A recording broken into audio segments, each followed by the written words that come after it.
love of basketball, I fought it for years. And like my dad, me and my dad, he played basketball. You know, I'm from New York, from the Bronx. So, you know, street ball out there is big. And he's a street Legendary. He's a street ball legend. He's one of those guys that influenced, you know, Rucker Park and, you know, like Kingdom and Harlem and all that. And I always wanted to fight it. Like, I didn't know my dad much, like at all actually. And my mom, she was a professional boxer, and so, you know, I tried to lean on that side. But the day I was handed a basketball, it was just natural. I played football, baseball, and trying to go a different route than my father. But every route led me to basketball. And so, remember the first time I got dunked on. That was when I first started playing at 16. I dunked on so hard. I said, that's never happening again. And then I worked like any athlete. I worked, and out of nowhere, Division I's, Division II's, and AIA's, D3's coming at me, offers. And then my dad started to get wind of my name. He said, who's this other guy, TJ, my son, TJ? Like, yeah, I'm averaging 40 at Rucker. I'm averaging 30 at Kingdom. I'm averaging 30 at Hoops in the Sun. These are all street ball tournaments.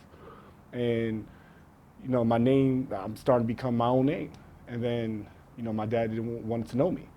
So, you know, me and him, we butted heads a lot. And then we actually got to know each other reluctantly. But my love for basketball, it runs deeper than I've ever thought.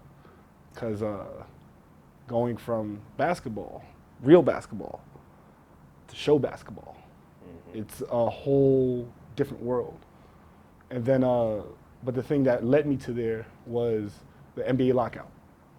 And a lot of people remember that they had half a season, and I was getting Atlanta, Boston, Miami, Orlando, and the lockout happened. So I'm like, what am I gonna do now? And then one of my friends, he's a part owner, and then the rest is history. So going back to the relationship with you and your dad, besides your dad having played basketball and been a street legend in New York, he didn't really have much of an influence on, you know what I mean, your choice in playing basketball and going down that route? No, but I think I wanted to connect with him. Okay. As a son, I wanted to connect with my dad one way or another, even though I didn't like how he left me and my mom and my sisters hanging, and, you know, I just want to connect with him because that's my dad. You know, in my subconscious, I wanted him to be a dad, and I wanted me to be a son for him. But now it's like, that's my dad. That's my man. That's my homeboy. But, you know, it took years and years and years to get like that. So now, you know, it's water under the bridge. So how's the relationship now between you guys? It's good. It's good. There's sometimes he reverts back to where he was. So do I. But as a person, as a human, we all got to work on ourselves. No matter how long, you know, no matter how long it takes, no matter how much you have to work, we still have to work. So, yeah. Okay.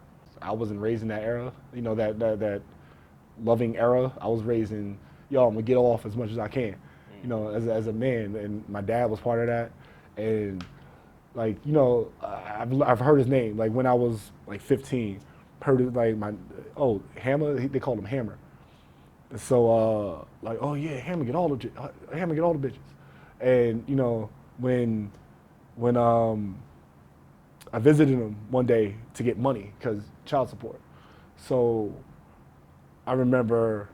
Like, he was like, oh yeah, I just got done playing Batman. That's his word for banging out. I'm like, all right, what are you telling me for? Give my money, yo. Playing Batman. Yeah, give my money, yo. That's a new one. Yeah, so, like, yeah, I think that what's made me so disgusted with him, like over the years. And I learned to accept that from him because that's him. But I said, you know, these years, it took growth with my growth. And I used to be like, yo, it's there, I'm banging out. You know, she don't know, I'm banging out. But there's other times where I'm like, yo, this ain't right, you know? I can't, she at home being a good wife. Holding it down. Yeah, and I'm here being a dick. And so, like, I say my 7th year is when I like, stop. and I was faithful, completely faithful to her. So, yeah. It's tough though. It's tough because girls, Instagram DMs. I'm like, nah, and delete. I don't even respond to them anymore. And she like, who's this girl liking your picture? I really don't know because my page open, and we visit hundreds of schools a year, like thousands of schools a year, and random people. And then we have posters, right? We sell posters with our Instagram names on it, so random people can get my Instagram. Hey, I saw you in person. Yeah, Yeah. exactly. Basically got the contact information. Exactly. You reach out to them. And then, my homeboys are like, two of them are dogs. The rest of them was faithful. And they be like, yo, this girl got a friend. I'm like, yeah, I'm good.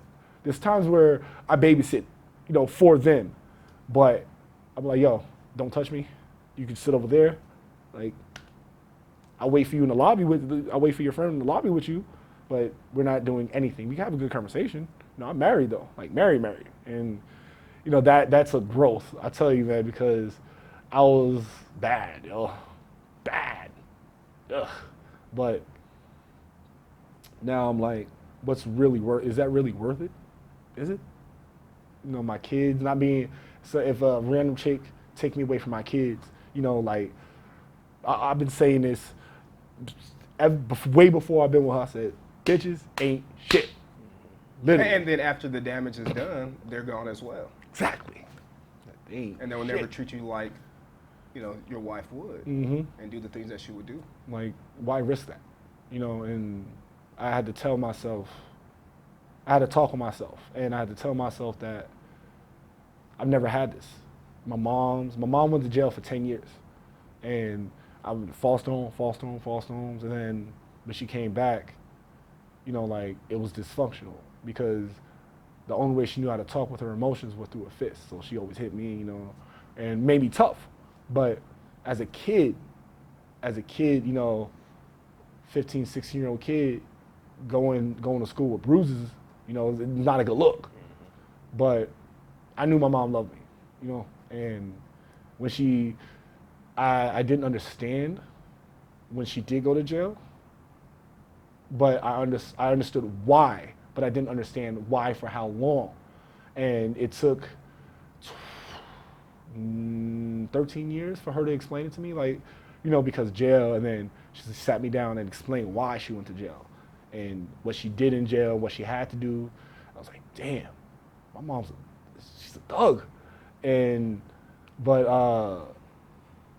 But before my mom was born, she worked for Frank Lucas. Like, the little girl, yeah, got that. And he died recently. So she went to his funeral, and, she's a hood legend. My mom's like, oh, Niecy? Yeah, Niecy, like, yeah, she was knocking out niggas.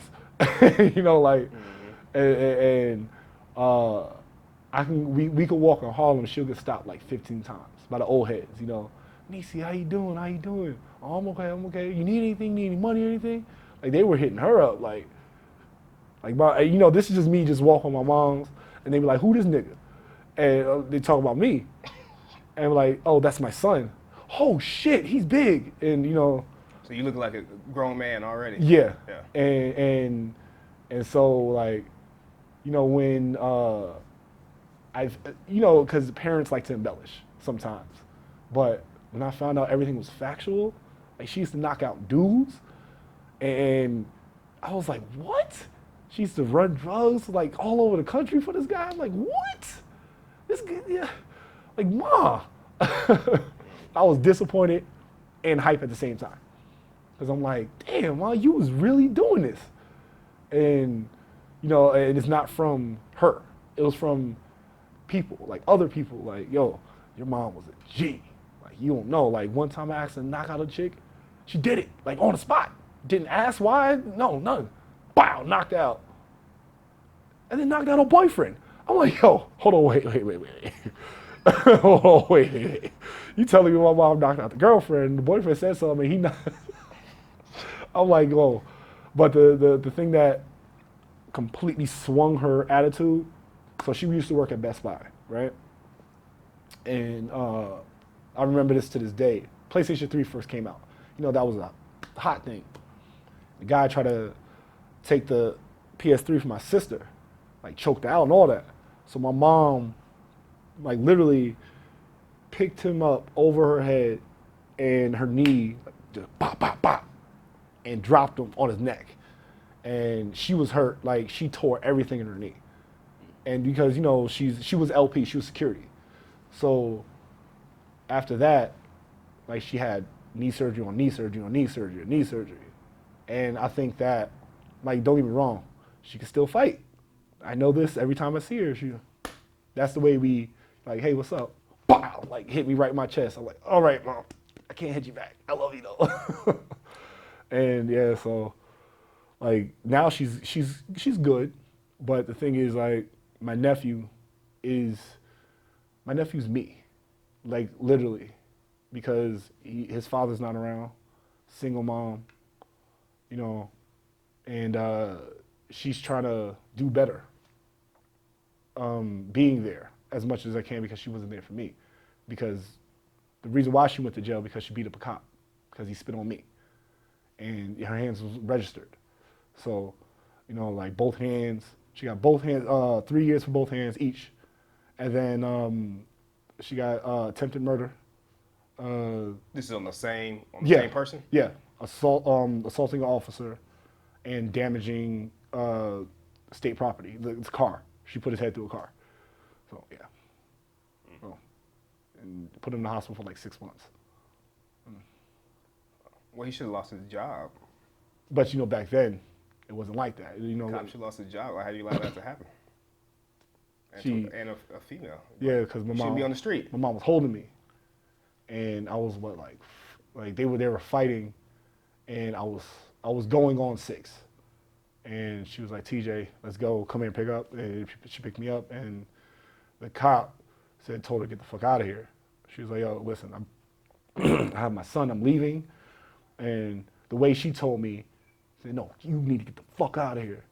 And she was like, oh, who are you talking to? You don't know me. And then, you know, my mom, it was, I say, hearing it, she kind of egged him, but at the same time, it was all him. It was his masculinity. His approach, yeah, becoming real aggressive. And he was like, she was like, you gonna hit me now? And she put me down, bap, bap, bap, like rocked him too, like hit him hard. From what I, like she told me that she broke 2 of her knuckles. She kept hitting them. She picked them up, put them through the window, and the cops rushed her. I mean, beat her up too. And then one thing I remember from that, the only thing I truly remember for that, she was 5 cops on her. She said, TJ, it'll be fine. I'm okay. It'll be fine. She's looking dead at me with 5 cops on her, and I'm like, damn. You know, like thinking back on it now, I'm like, how strong of a woman was she to say, you'll be fine while getting beat up by cops? This is different. Like, she's different. And when she told me the story, I was like, there's no way. No, come on, Mom, no. But then hearing it from when I went through the hood and hearing it through different people, and oh yeah, she beat the hell out of that cop. And like, she really, like, you don't believe it because how can you see it? And then, but like, when I'm hearing it from 3, 4 other people, like, and now piecing together everything is like, wow, you know? And I'm trying to write a book about it, like her life, and how hard she had it, you know, but she still persevered, so. So take me into, you know, how did that kind of come about? How do you make the team? And really kind of, you know, transition from a traditional basketball to, like you said, show basketball. Okay, so when you do show basketball, it's all about the personality. It's all about how much you stand out, not how much you can dunk a ball. You know, people don't really, when you go into a show, they don't really care if you can dunk a basketball or shoot a shot, shoot a 3-pointer. They care about, like, do you stand out in their mind? Oh, he's good at basketball, but hey, is he funny? Can he do this? Can he do that? But when I first started, all I could do was dunk and rebound. Okay. That's it. So no tricks. No tricks. Okay. But I always like to be the best at what I do. So I applied myself it took me 4 years to learn my spiel. But ever since then, I'm right now, this is going into my 11th year. I'm probably the number 4 trickster on the team. Okay. And because the only reason why I'm number 4 because we have 3 people who's, you remember the Nike freestyle commercial? Mm-hmm. 3 of my teammates was in that. Okay. So they taught me my tricks, but I made it my own. So. The Nike, I'm guessing the Nike commercial where they're just dribbling the mess. Okay. And Lamar Odom and the freestyle, and they're doing the beat with the sneakers. Old school Yeah. commercial. So, a lot of them taught me, I threw in what they learned, what they taught me, and made it my own. So. Okay. So basically, like you said, it's not so much the basketball skill, but it's how you can work the crowd, your personality, and I guess your engagement. Yeah, with the crowd and on the floor. Definitely, no question, because it's a whole different world, and we playing with 3,000 people out there, and then I'm the puppeteer.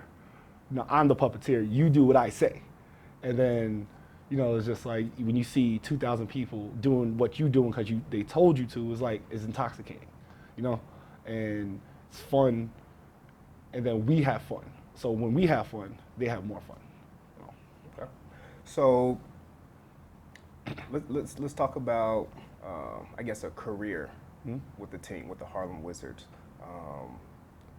Do people see you guys as professional athletes the same way somebody would with somebody playing overseas or somebody here in the U.S. playing for the NBA? Do you guys get the same recognition as being professional athletes? I'd say yes, because we play. So we have 4 separate teams, and each team plays about 130 games in 9 months. So the Harlem Wizards is comprised of 4 separate teams. Okay. Yes, and different regions at the same time. So my team this year specifically, we played 137 games in 9 months, in 200 days. So we travel all over.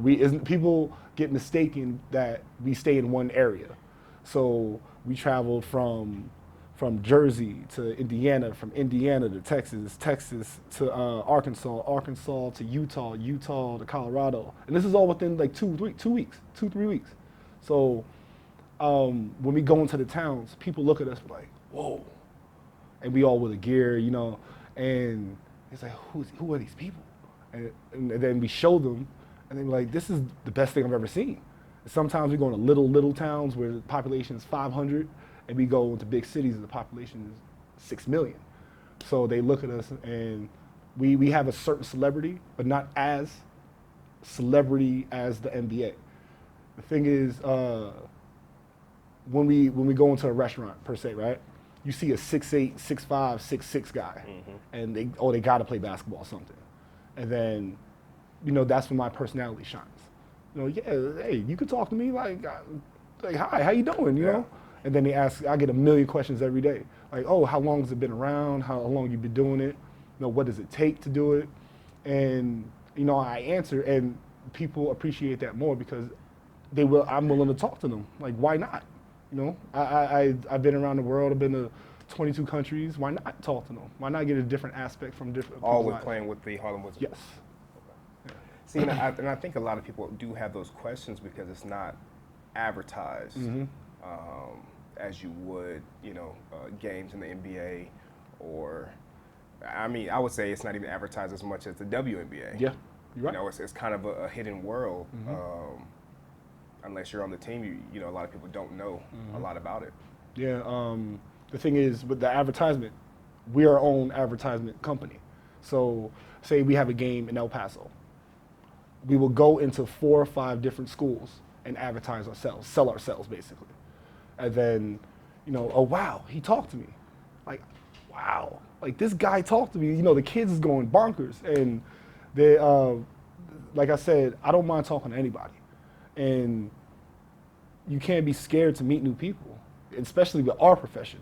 So you guys don't have a media crew that follows the team? We are a media crew. Okay. So I'd say we're vastly underpaid, but the thing is, we have 6-7 hats in our, like the setup crew, the sound crew, the like I said, advertisement. We sell our own souvenirs, carry and sell our own souvenirs. We set that up, break it down, and then we manufacture the show to be more interactive with the crowd. So it's tough at times. It gets very tiring mentally. Physically, I'm built for this, but mentally, because in a week we could play 5 to 7 games in 5 to 7 different states. So the traveling takes a toll, the setting up, tearing down. Now, do you guys try to make each show unique? In a Okay, sense? so the thing is, as a rookie, me personally, as a rookie, I was like, this is stupid because it's the same show every night. But then I started realizing, and like, these people never seen us. And so when obviously the maturity hit, and I have to treat each game like a brand new game, like it's my first game, because they never seen us. I know what I do, but they haven't seen us. So each game is a different reaction, and my energy goes off that energy. So I'm the spark plug of the team. I'm the big guy, lovable guy, that the strong guy. You know, I pick up kids out the crowd, hang them by their leg, and I stand out more than most. But I love my job. I love my job, but I have kids, so it's got to be a give and take. Definitely. So going back to the social media aspect, and you saying that you guys have to really advertise yourselves and promote yourselves. So given that, do you feel like the Harlem Wizards as a whole has a fan base? Also being that you guys have different groups in different regions, or do you have like your own fan base? Both. Okay. Both. Because you see it kind of like with and one. Yeah. Hey, we like a certain player, but we like the whole at the same time. But we may not like the whole team. Gotcha. You know what I mean? So is that the same case with the Harlem Wizards? Like, hey, you may have somebody that, hey, I like this guy, but as a team, I may not like the whole team, but I have individuals that I like. Yeah, that's is almost like what you said. Almost exactly. Sometimes when we visit schools, we talk to the kids, and then we become. I still follow a kid from 9 years ago, and me and him stay in contact. And because he got me food because I was hungry, he got me food right before a game. So he had I seen him grow up, and he had a kid. He's married now, and I met him as a junior in high school. So I'm like, this means a lot. We don't know the effect we have until we leave. So a lot of people, like one time, this has happened 5 years ago. Kid, he literally came up to me and said, "Hey, I need some help." I said, "What's wrong, man?" And I was in front of 1,000 kids.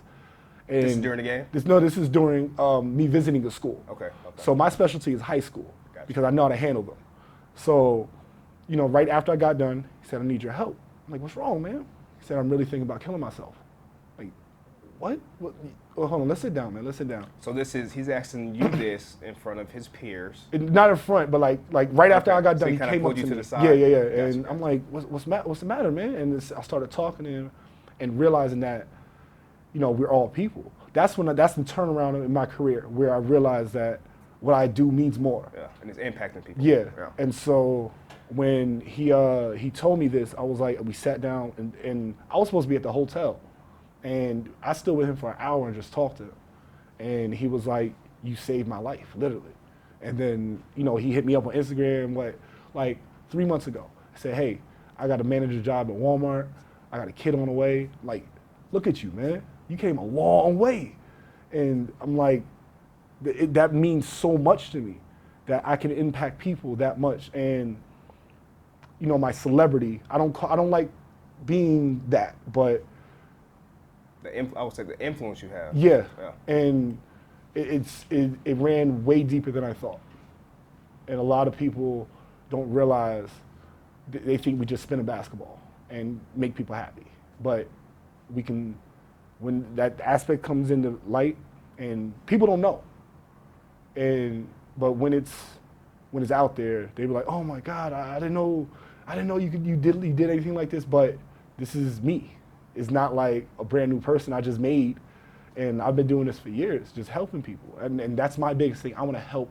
Like, okay, so I'm trying to transition to an actor, and if I get big, I want to help people, because I know my family be good. I just want to help people. You said acting, and I immediately think, how many basketball players have transitioned into acting. Mm-hmm. Why is that? Why do most basketball players want to be actors or want to be musicians? Because people pigeonhole us into only, hey, you only got to dribble. You only good at that. But there's so many aspects in our lives. Like LeBron James, when that lady told him shut up and dribble. What? So, they don't know that he's a part owner of Liverpool.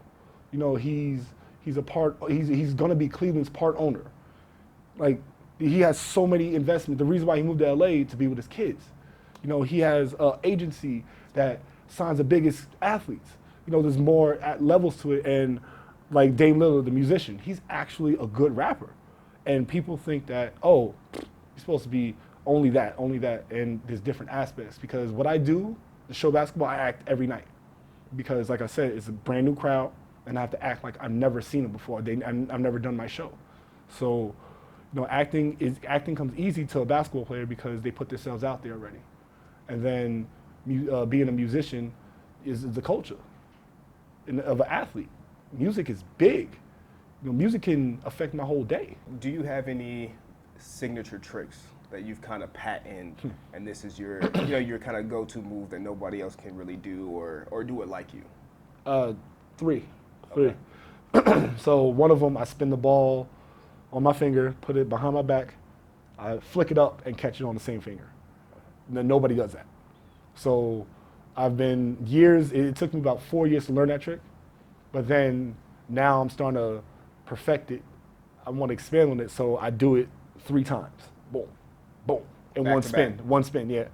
And that's my trick. That's pretty good. Yeah. So another trick that I do, I call it the Ferris Wheel. So I'll put it, I roll it around my arm, roll it back, roll it around my arm, and then the third time I go full, and nobody does that like that. Because, I accentuate it because I have extremely long arms. And I spin the ball on my pinky. I spin it, catch it on my pinky, put it under, and put it back, and then put it behind my back, and then flick it up, and then catch it on this finger. So, yeah, nobody does that. Now, do you do that move during the game? Not during the game. I say because we do elaborate intros. So when they announce me, I do all of them tricks, and people's like, "How do you do that?" I work hard. Like anything is practice. Yeah. So take me into kind of the competition level when you guys are playing, because I see a lot of the games you guys are playing, locals, or you're playing a school faculty. Is there ever any point where you guys are playing, let's say, like each other, not necessarily each other, but maybe another team that's also a show team? I don't think I've ever seen something like that. So do you guys ever get like adequate competition where you actually have to play? I say about 20% of the time. There's times like Indianapolis. We played in Indianapolis, and we played the high school team that won the state championship. They were good. The thing is, what I always say, we get paid for a reason. And it's not because we have a personality, because we could play. So when we do play, it's like, just give me the ball, just move on my way. I'm about to take this little, I like, I think he said, kids always say this to me, like high school kids, hey, I could take you. Like, you want to play one-on-one? And I always say, I don't do child abuse. So, like, it's number one. They're like, what? Like, what you saying? Like you're little, I'm big, you lose. So this one time we was playing in Pennsylvania, and they had 3 overseas players, and 2 of the teachers played overseas before they was teachers. So they can still go. They could still go. So we were challenged, but the thing is, we only play in the third quarter. Like, for real, we only play in the third quarter because it's a show. But we like to. And they know that leading up. Yes, Okay. yes. So we like to extend our skills more. That's when we get off. Because basketball players, I call it the itch when we want to play basketball. So, we do our little show thing, and then third quarter we get serious. So, it got heated because I dunked on a guy that doesn't get dunked on, and he didn't like that. So he pushed me, and I'm like, listen, I'm a professional. You're a teacher. This doesn't look good. And he's like, yeah, you're right. Dunked him in the next play. Say, hey, man, it happens. Worst things that happen. But so listen, your pride is nil here. You're not winning an NBA championship. Just take the L that you took, and that's it. And we walk away. So yeah. Okay. So does that happen a lot where, the opposing team, I guess in a way like gets a little bit too serious, and you guys kind of got to get out of character and, all right, hey, I'm about to really start playing now, or is it hard, or do you have to like kind of hold it in and say, hey, I got to, do the show, and I can't fall into that trap where, hey, I'm gonna play for real. We have to back off. We have to scale back. There's times where it gets heated, but our teammates are there, and they're like, hey, TJ, relax, calm down. And because I can keep doing the tricks. Yeah, because I'm intense. Like I said, going back to Kevin Garnett, like he's as intense as he is, I'm intense. Me and Joakim Noah were high school teammates. Okay. So that stuff that the antics that you see him do, me and him used to do it together. Me and him, that's always been us. And since a junior in high school, I've been doing that, like just intense. And at a Wizards game, I have to, like I said, there's times where I'm pushed. I'm like, listen, and in my face, I have a very mean-looking face when I'm serious. But when I'm playful, I'm smiling and all that. But I had to also scale that back because I scare the kids. And, it's all about maturity and professionalism. So I guess going into that mode where you're like, hey, it's time to really play, and if a game is heated, now does that mess up your fan base and the image of the team? Because they see you guys as playful, jokes, tricks, interaction with the crowd, but then it's like, oh, okay, they kind of flip the script. Now they're really playing, and he's real aggressive, and we don't see him the same, or we don't see the team the same. So does that mess things up for you? No, because our announcer, Joe, he does a good job of letting the people know that this is for real. And they are basketball players first.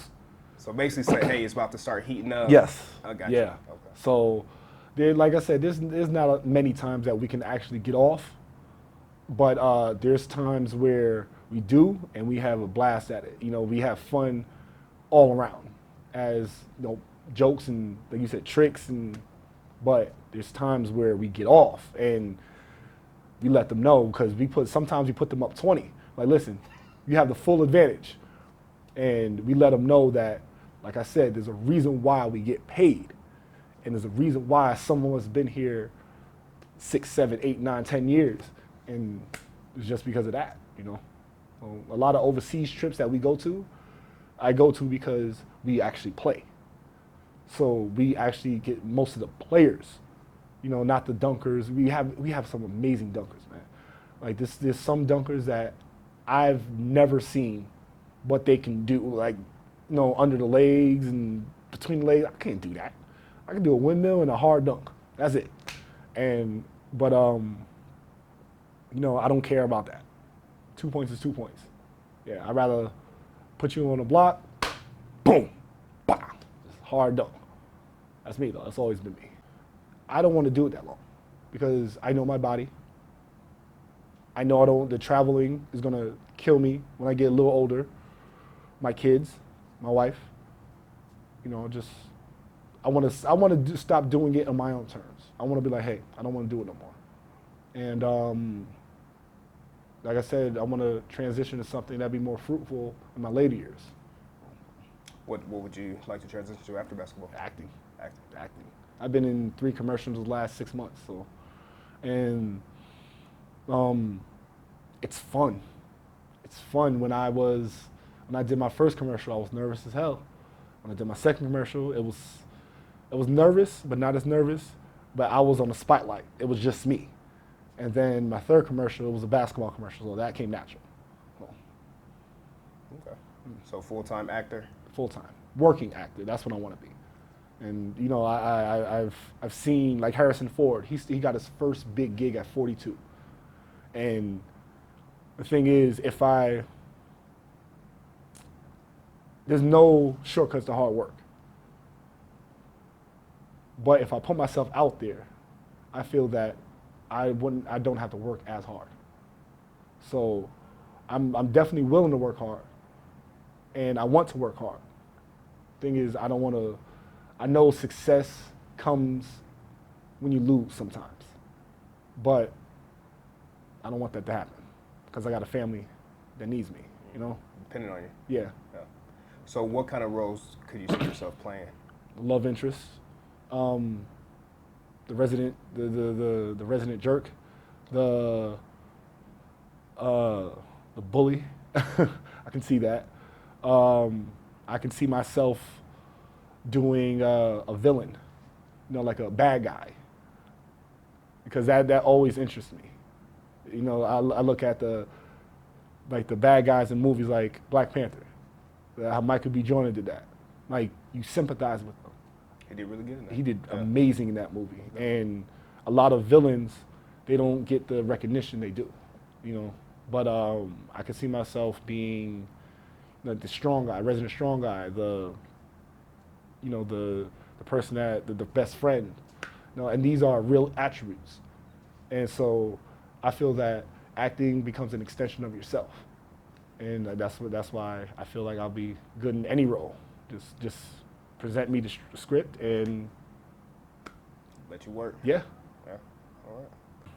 I just want to give a big shout out to my wife, Samantha Stukes, because she's put up with me. she loves me, and she lets me be me without compromise. So you said that she owns an organization. She owns an organization, Team Bonafide.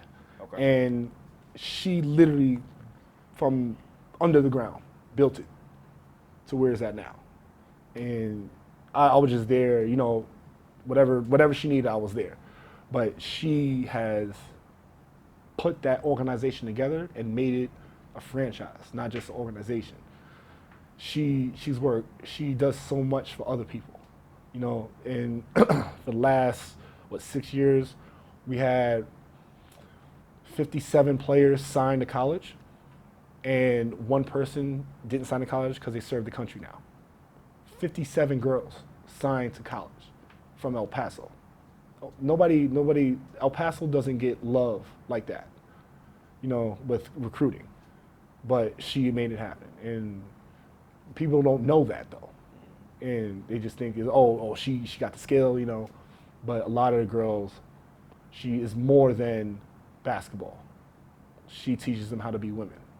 And I just put my 2 cents in, but it's 99% her that puts in that work. She's making a huge impact on women's basketball. Huge.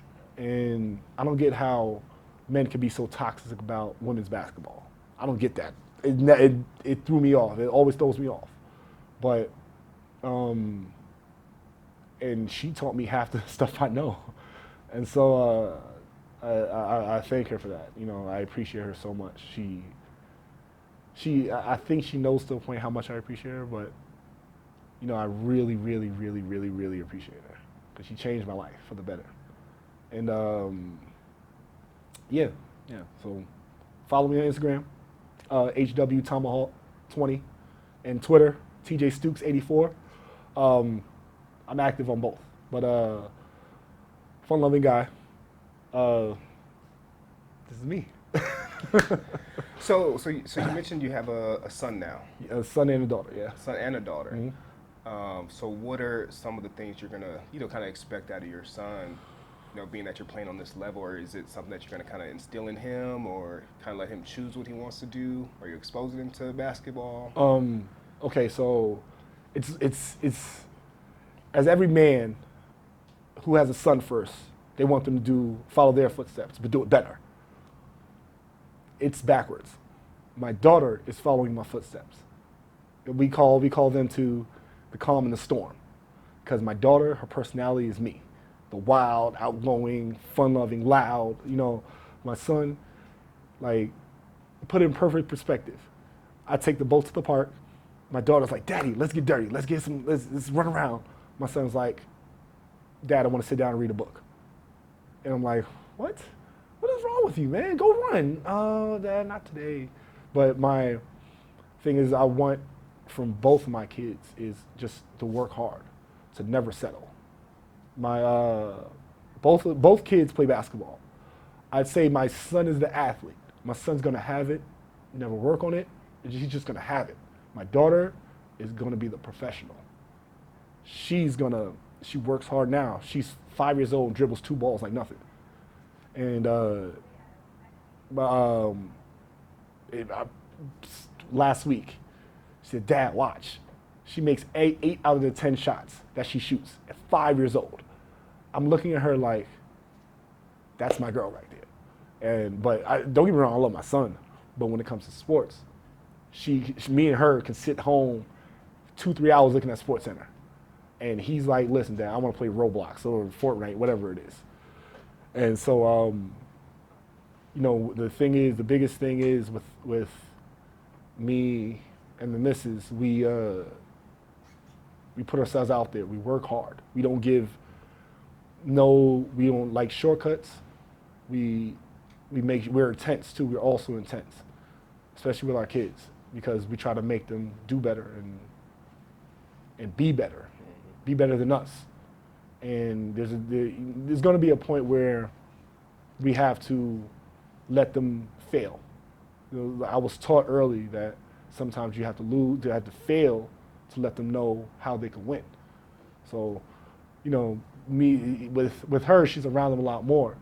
But me, I'm like, when they make a mistake, just back off and let them learn. And me and her, we work together. We're a tandem, and we agree on a lot of things. We disagree on a lot of things too. But the thing is, with spouses, if you can't disagree on stuff, and then have a mutual understanding, why be together? And we're trying to instill that with our kids. Like, don't be afraid to accept differences. Because a lot of parents teach kids, oh, they're different, stay away from them. They're weird, stay away from them. No, I'm weird. So, like my wife's to a point, she's weird. And we're like, don't be afraid, because we have 2 cultures. My wife is half Mexican, half Samoan. And I'm black and Jamaican. So there's a whole bunch of things that our cultures are completely different. And we're teaching our kids to embrace the differences and embrace other people's differences and treat them like people, treat everybody like a person, because everybody is a human being. And there's only one race in this world, right? Not black, white, just a human race. So I'm trying to teach my kids that.